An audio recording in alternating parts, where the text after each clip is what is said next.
Voilà. Vous parlez également donc des membres inférieurs, donc qui supportent, le poids du corps et là encore, ça peut aussi avoir une conséquence. Ben, comme on l'a dit tout à l'heure, c'est une des principales causes des douleurs parce que on est debout dessus. Donc, toute affection de cette zone inférieure, des membres inférieurs, la cheville, le genou, la hanche, va m'obliger à trouver une nouvelle manière de marcher, de me tenir debout, de m'asseoir, et ce qui va, sur le long terme, me gêner l'ensemble du corps. Donc, on va pouvoir déclencher des cervicalgies à long terme parce qu'au départ, j'avais mal à la cheville ou au genou et que je n'ai pas bien traité la chose. Mmh. Voilà. Et donc, c'est vrai que les douleurs au genou, donc les gonalgies, les lombalgies, les parties lombaires fait aussi partie de l'unité inférieure. Et ce sont les principales causes de consultation en cabinet. Mmh. Vous dites que le corps s'adapte à tout Et il essaye en tout cas, il le et ça fait. veut dire quoi qu'il s'adapte à tout? Ça veut dire qu'il s'adapte à la douleur, il s'adapte, à quoi?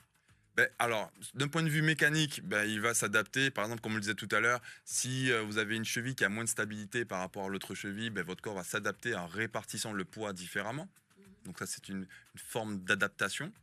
Il peut s'adapter d'un point de vue musculaire. Hein, c'est grâce aux muscles qu'on va pouvoir tenir debout alors que j'ai un pied en moins ou j'ai une douleur quelque part et je vais quand même essayer d'aller au boulot. Donc je vais essayer de m'adapter, de faire les choses différemment, réaliser les gestes d'une autre manière. Il y a des adaptations nerveuses, d'accord. Il y a des zones du corps qui vont modifier un peu leur tonicité pour essayer de contrecarrer un déséquilibre.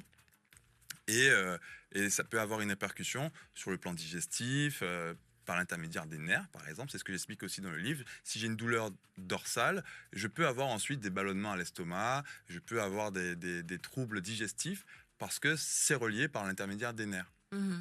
Donc il y a toujours des adaptations qui se font, oui. Vous parlez de système nerveux autonome, de sympathique, parasympathique. Qu'est-ce que c'est? Oui. Alors dans le corps, nous avons deux systèmes nerveux principaux qui s'équilibrent entre eux. Un qui va nous gérer quand on est dans une situation, on va dire, normale, Mmh. tout va bien, je ne suis pas dans une situation de stress. Et un autre, justement, qui va prendre le relais sitôt qu'on fait face à une situation de stress. Donc ça, c'est un peu archaïque, c'est-à-dire que c'est depuis la nuit des temps hein, que l'homme réagit face au stress. Donc les deux réactions principales face au stress, c'est s'enfuir ou se battre hein, pour sa survie. Et donc, ce ne sont pas les mêmes systèmes nerveux qui vont gérer ces situations de stress et la situation où je suis détendu, je suis zen, tout va bien dans ma vie. Mmh. Et donc, en fonction de ce qui nous arrive, on va jongler de l'un à l'autre. Et il peut y avoir des déséquilibres de ces systèmes nerveux qui les empêchent de s'exprimer. Donc ça va correspondre à des gens, par exemple, qui n'arrivent pas à trouver le sommeil, qui n'arrivent pas à se détendre, qui sont un peu speed, qui vont avoir une tension artérielle élevée parce que le système parasympathique ne s'exprime pas assez.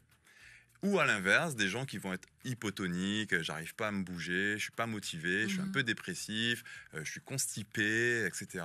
Parce que l'orthosympathique, le sympathique n'est pas assez expressif. Et Mmh. donc l'ostéo doit juger de ça en fonction des questions qu'on va poser à la personne ou de ce qu'on va retrouver à l'examen. Et vous dites que le corps peut s'auto-guérir aussi? Effectivement, Ouais. oui. Comment?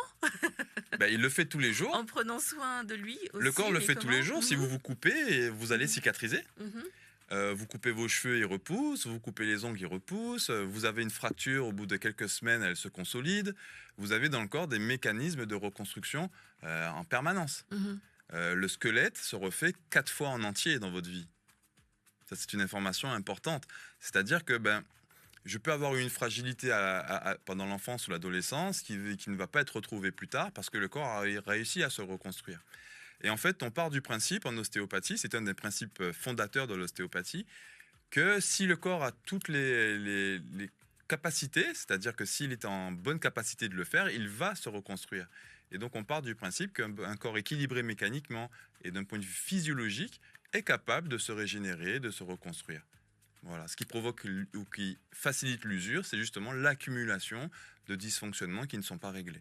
On va revenir donc sur ce terme que vous avez évoqué tout à l'heure. Et il s'agit de alors L'homéostasie. voilà, c'est ça exactement. Donc l'homéostasie, c'est un peu ce terme générique qui explique justement que le corps va tout le temps essayer de maintenir certaines constantes. Mmh. Le pH de votre sang, c'est-à-dire son niveau d'acidité, va toujours être permanent, aux alentours de 7,4 je crois. Euh, quel que soit ce que vous allez manger, boire ou vivre dans votre vie.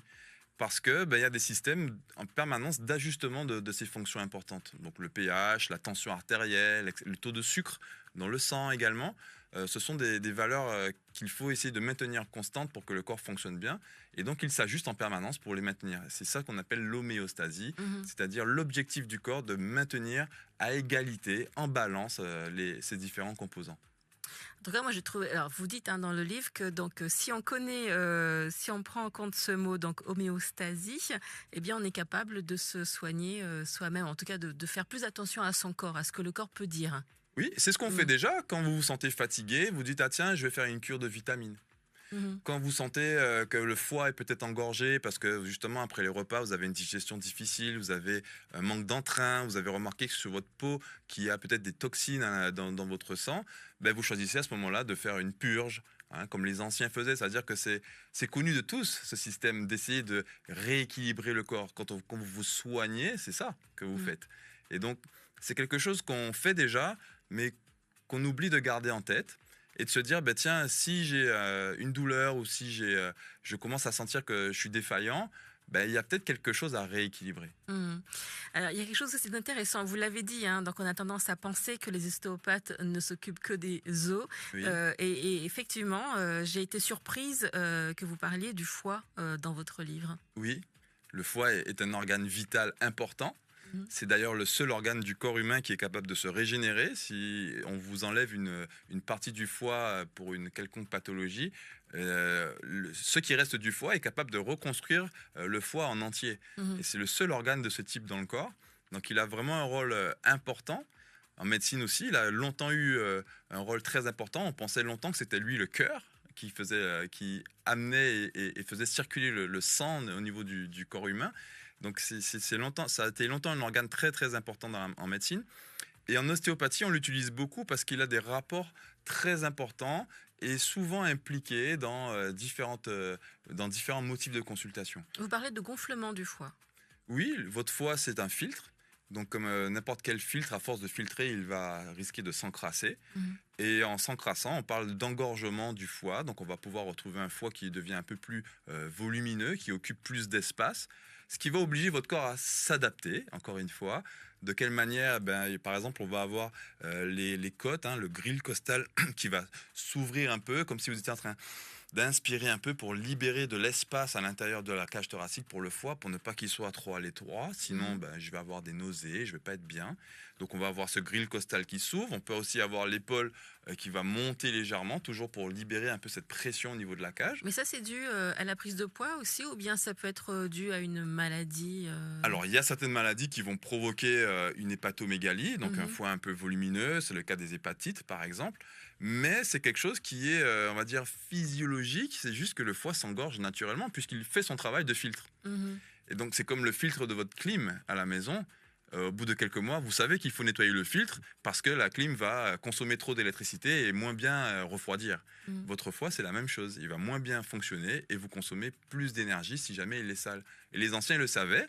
Ils nous faisaient faire des cures, des purges, je les appelais ça, Mhm. hein, à la rentrée des classes de septembre, après Noël, après Pâques, hein, de manière régulière sur l'année. Comme ça, on s'efforçait de nettoyer un peu le milieu interne pour qu'il puisse être plus performant par la suite. Et alors, ce qui est aussi étonnant, c'est qu'il y a donc foie et cervical, eh bien, il y a aussi un effet de ce, comment on dit, regorgement, Engorgement. engorgement pardon, du foie sur les cervicales, sur les tensions Oui, cervicales. alors ça fait partie des liens anatomo-physiologiques que l'ostéopathe peut utiliser. Il y a des personnes qui viennent consulter pour des douleurs cervicales et on se rend compte que ce sont des douleurs inflammatoires et qui sont reliées au foie.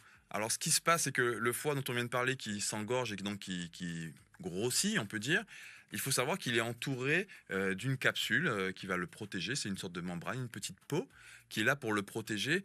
Et cette membrane, elle n'est pas extensible. Elle s'appelle la capsule de Glisson. Et elle n'est pas extensible. C'est-à-dire que le foie qui prend du volume à l'intérieur de cette capsule va venir la mettre en pression. Et cette capsule est innervée, donc il y a un nerf qui vient dessus et qui, lui, vient des cervicales. Du coup, quand le foie va être engorgé par réflexe nerveux, donc par voie nerveuse inverse plutôt, on va pouvoir déclencher des tensions ou une douleur cervicale projetée parce que c'est mon foie qui est engorgé en fait. Pardon, j'avais coupé mon micro. Donc, je rappelle, mon invité dans le studio de Guadeloupe la Première est Mathieu Urgin. Il est ostéopathe. Il a écrit 2 livres. Comprenez votre corps, les 4 principales causes de toutes vos douleurs. Donc, c'est celui-ci. Et également Mathieu Urgin, donc ostéopathe, qui a écrit Équilibrer votre corps, méthode d'autotest et d'auto-traitement, qui est celui-ci. Donc, pour celles et ceux qui ont posé des questions sur WhatsApp, je vous les montre. Comme ça, prenez note et vous allez pouvoir les récupérer. Alors, ils sont en ligne. Ils sont en vente en ligne et dans des magasins de sport. C'est ça. Ça comme ça.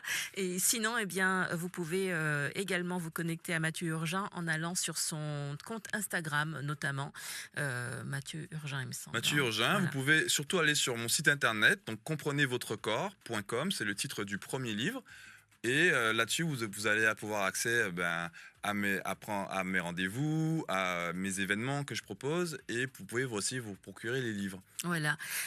Aux environs de 10h50, Romuald viendra nous rejoindre pour nous parler du programme carnavalesque sur notre antenne. La semaine dernière, il était déguisé. Est-ce qu'il le sera encore? Eh bien, on verra. Ce sera donc la surprise.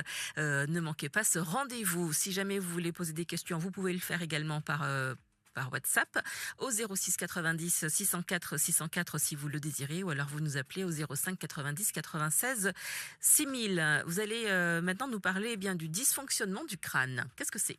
À quel moment ce crâne voilà, ne va pas bien? Qu'est-ce qui se passe quand il ne va pas bien aussi? Alors, le crâne peut ne pas aller très bien, comme vous dites, pour des raisons... Après, ça c'est mon vocabulaire, hein. Il y a le vôtre évidemment. Non, mais D'accord. simple et évidente, si vous avez reçu un choc au niveau de la tête, quand on se cogne la tête contre les coins de meubles ou contre la fenêtre, ça nous arrive à tous, surtout moi qui n'ai pas beaucoup de cheveux, je le sens bien. Donc du coup, les chocs... Avec ou sans cheveux, je tiens à vous rassurer, on ressent la douleur. Donc ce sont surtout les traumatismes qui vont générer des dysfonctionnements au niveau du crâne. Alors le crâne, ce sont des articulations comme les autres qui ont besoin d'être mobiles. Et donc, à part les traumatismes, on va parler aussi de tous les déséquilibres de la posture dont on a parlé précédemment qui vont aboutir à un dysfonctionnement du crâne. Donc, la vue, le sommeil, l'ouïe, etc. Toutes ces fonctions qui sont perturbées vont modifier la mobilité du crâne. Or, le crâne est important. Il y a des choses très importantes à l'intérieur. Si le crâne ne bouge pas comme il faut, ce qui est dedans ne va pas pouvoir fonctionner comme il faut. Et donc, c'est pour ça qu'en traitant le crâne, on peut agir sur des troubles du langage, de la mémoire, du sommeil dont on a parlé, les maux de tête, bien sûr, les différentes façons d'avoir mal à la tête, que ce soit les migraines, les douleurs de tension des membranes, par exemple, ou les névralgies du crâne. Donc il y a tout un tas de motifs de consultation liés au crâne que l'ostéopathe va pouvoir régler en améliorant la mobilité même des pièces du crâne. On peut se regarder aussi face à son miroir et puis regarder sa mâchoire.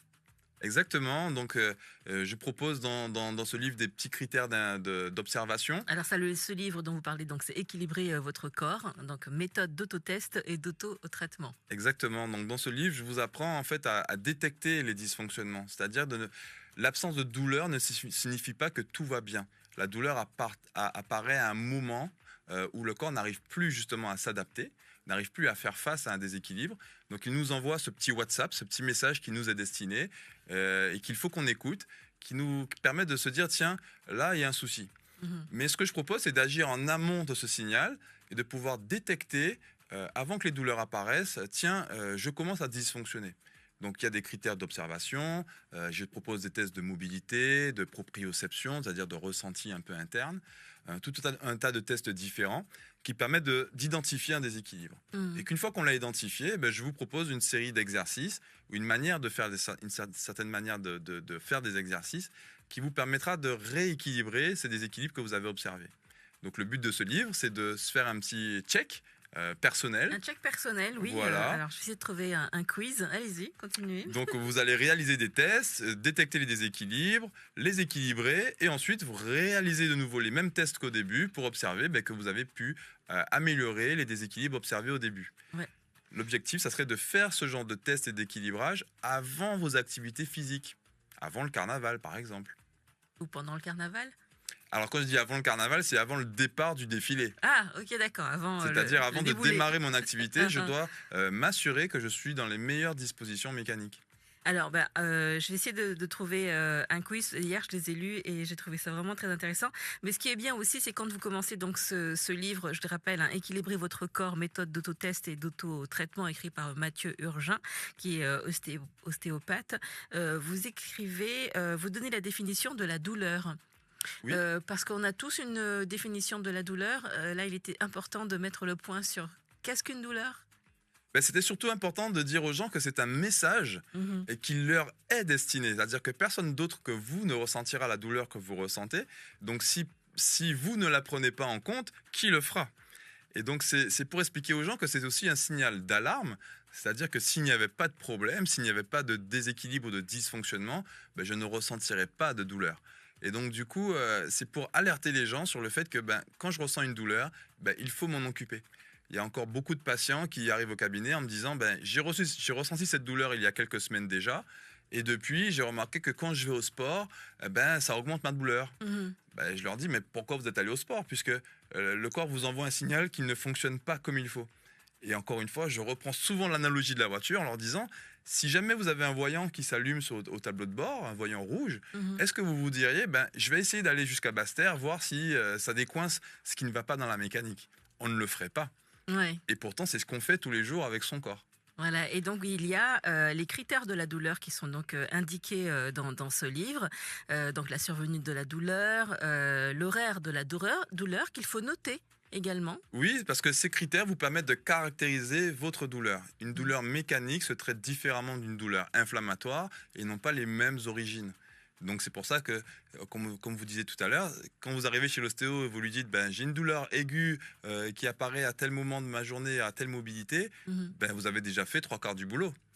Ah, attends, Ça permet- retenez l'horaire donc de votre douleur, les signes qui sont associés à C'est cette ça. douleur également, et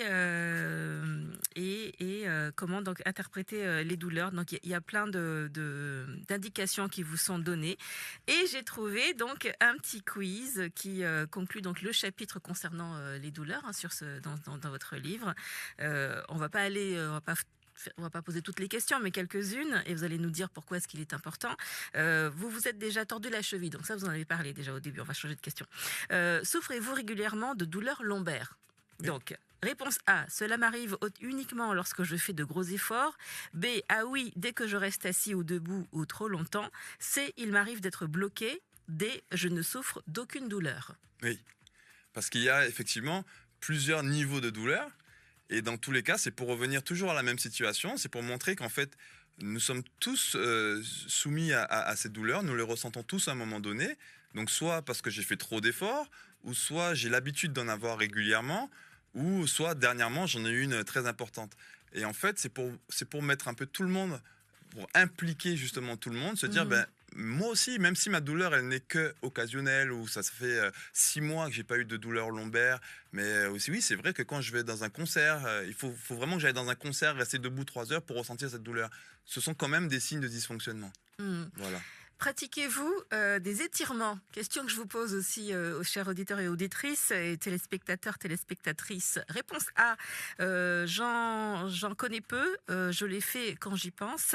B, j'en fais quand j'ai des crampes. C, je n'ai pas le temps, mon planning est chargé. D, j'en fais régulièrement et un peu plus après le sport. Donc là, j'imagine que vous avez votre réponse, vous qui nous regardez et nous écoutez. Qu'est-ce que vous en dites? Ben, j'en dis que les étirements sont sous-estimés, grandement sous-estimés. On pense beaucoup à se renforcer. On ne pense pas à se relaxer. Les étirements permettant de relâcher les muscles, hein, pour ceux qui ne le savent pas. Donc c'est l'inverse de la contraction musculaire. Donc je fais des efforts, je contracte. Les étirements permettent de relâcher ces muscles. C'est important parce que les muscles permettent de bouger les os. Un muscle qui reste en tension, vous savez, après des efforts physiques importants, on a parfois des courbatures, on ressent des contractures au niveau de ces muscles, on a les muscles un peu bandés. Ben, un muscle trop en tension, c'est aussi une pièce qui n'est pas à la position optimale, elle n'est pas dans la même position que si le muscle avait été relâché. Mhm. Et donc en accumulant ces tensions musculaires, on accumule aussi des mauvais positionnements des pièces articulaires, ce qui aboutit à des dysfonctionnements mécaniques. Et donc les étirements devraient être beaucoup plus utilisés. Et d'ailleurs, c'est ce que j'ai choisi comme outil dans ce livre pour vous aider à vous équilibrer. J'ai choisi une méthode d'étirement. C'est juste une manière différente de faire des étirements que ce que les gens font habituellement à la salle de sport. Puisqu'à la salle de sport, on a la coutume de faire le même étirement une fois de chaque côté. C'est comme ça que les gens font les étirements. Je le fais un coup à gauche, je repose la jambe par exemple et je refais la même technique à droite. Et ensuite, je vais changer d'étirement. Donc ça, c'est la manière globale de faire, ce qui n'est pas mauvais, hein, qui n'a jamais tué personne en tout cas. Et moi, j'ai essayé d'aller plus loin. Je me suis dit, mais si je veux régler un déséquilibre mécanique, ce n'est pas logique de faire la même chose des deux côtés. En faisant une fois l'étirement des deux côtés, je n'ai pas réglé de déséquilibre.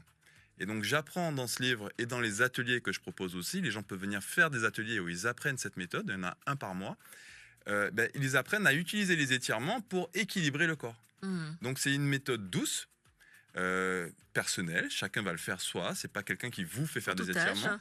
Voilà, et qui permet de ne pas risquer d'aggraver quoi que ce soit, et au contraire d'améliorer sa mobilité simplement et de manière très douce. Dans quelques instants, vous allez pouvoir découvrir un nouveau clip. Il s'agit du clip de Kozeika. Et avant de regarder, de l'écouter, dernière question. Du coup, j'ai deux questions qui me parlent là. Alors, vous hydratez-vous chaque jour suffisamment? A. J'essaye de boire 1 litre d'eau par jour, ce n'est pas toujours évident. B. Je préfère boire des thés ou des tisanes, environ donc un demi-litre par jour. C. Je n'ai jamais soif. Et D. Je bois par habitude 1 demi-litre à 2 litres d'eau par jour. Oui, l'hydratation aussi, c'est un des facteurs importants et qui est très négligé, je trouve, en Guadeloupe. Est-ce que c'est de la faute de la population? Je ne suis pas sûr. Je pense que c'est surtout aussi une mauvaise éducation. On nous a souvent expliqué qu'il fallait boire 1,5 litre. Je pense que vous l'avez déjà entendu, qu'il faut boire 1,5 litre d'eau par jour. C'est une information importante et qui est vraie, mais qui est issue de bouquins qui n'ont pas été, je crois, écrits pour nous, Guadeloupéens. C'est-à-dire que ce sont des bouquins qui sont utilisés aussi par la population de France métropolitaine. Et donc ça voudrait dire que quelqu'un qui habite à Clermont-Ferrand ou à Lille aurait les mêmes besoins en eau que quelqu'un qui habite ici. Je pense qu'il ne faut pas longtemps pour se dire que ce n'est pas tout à fait juste.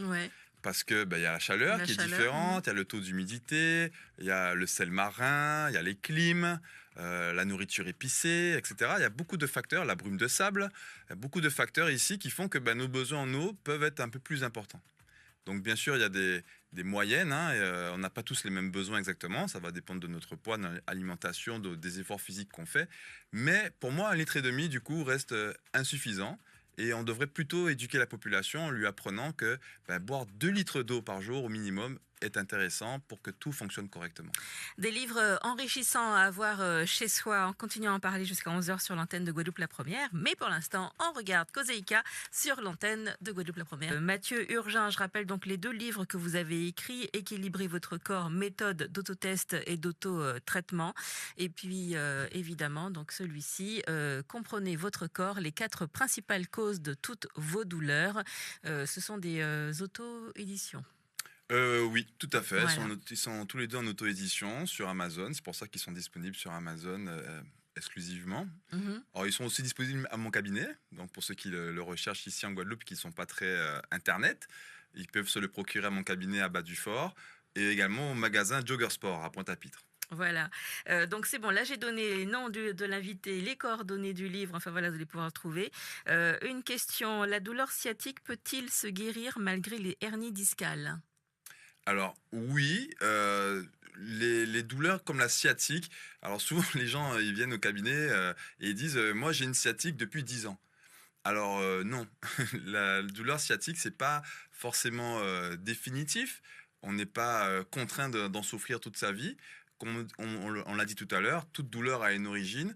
Il suffit d'investiguer la zone et de comprendre pourquoi il y a cette inflammation du nerf sciatique. Alors s'il s'agit de la présence d'une hernie discale, le plus souvent, une hernie discale, 80% du temps, ce n'est pas douloureux.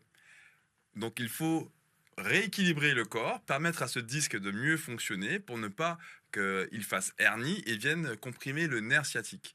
Donc si vous avez une sciatique due à une hernie discale, le problème peut être amélioré grâce à l'ostéopathie. Et si malgré les bons soins de votre ostéopathe, la douleur ne diminue pas ou ne s'estompe pas suffisamment, c'est peut-être que la hernie discale à ce moment-là est trop volumineuse et vous êtes plutôt dans l'ordre de l'opération ou de la chirurgie pour permettre de régler ce problème pour de bon. Alors, Mais ce n'est pas définitif. vous allez essayer de répondre à la question suivante de façon assez courte. J'ai des déséquilibres et des douleurs dans tout le corps et un diagnostic de fibromyalgie. Qu'est-ce que ton invité, donc vous, pouvez dire comment vous pouvez l'aider à aller mieux? Alors la fibromyalgie, comme le psoriasis ou la maladie de Crohn, par exemple, sont des pathologies qui nécessitent un fort taux d'acidité dans le corps. Donc ce sont des maladies qui vont se déclencher une fois que le corps a atteint un niveau d'acidité trop important. Donc pour cette personne qui souffre de fibromyalgie, je lui recommanderais de faire vérifier son régime alimentaire, donc de prendre contact avec une nutritionniste ou une diététicienne pour essayer de comprendre comment alcaliniser son milieu interne, c'est-à-dire rendre moins acide l'intérieur de son corps. Ça peut passer par une meilleure hydratation aussi, par l'activité physique ou le désengorgement du foie, par exemple, ou des autres émonctoires, les filtres du corps, pour permettre d'avoir un pH plus intéressant. Voilà, donc n'hésitez pas aussi à prendre contact avec Mathieu Urgin, entre autres évidemment, ou un autre ostéopathe.